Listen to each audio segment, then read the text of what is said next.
ওপার বাংলায় মুক্তি পাচ্ছে জয়া আহসানের নতুন সিনেমা ডিয়ার মা। কাজেই এখন অভিনেত্রীর ব্যস্ততা শুধু এই সিনেমা ঘিরেই। আগামী 18 জুলাই পশ্চিমবঙ্গের প্রেক্ষাগৃহে মুক্তি পেতে যাচ্ছে অনিরুদ্ধ রায় চৌধুরীর এই সিনেমাটি। শুধু তাই নয়, টলিউডের জয়ের আরও কিছু প্রজেক্টও রয়েছে মুক্তির অপেক্ষায়।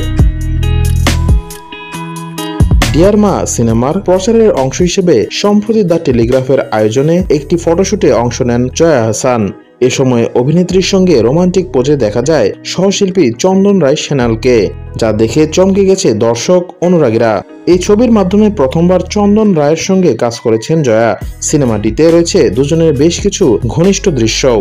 এ নিয়ে জয়ার বক্তব্য, আমার কিছুই মনে হয় না, কারণ এরকম দৃশ্যের জন্য খুব কমফোর্ট জোন তৈরি করা হয়েছিল।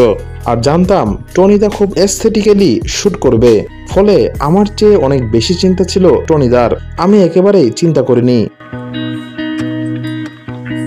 তবে অনিরুদ্ধ রায় চৌধুরীর পরিচালনায় এটি জয়ার দ্বিতীয় সিনেমা। এর আগে এই নির্মাতার করক সিং দিয়ে বলিউডে অভিষেক হয় জয়া আহসানের। অভিনেত্রী জানান, ডিয়ার মা ছবির চিত্রনাট্য তিনি পেয়েছিলেন নিজের জন্মদিনে পরিচালক অনিরুদ্ধ রায় চৌধুরীর উপহার হিসেবে।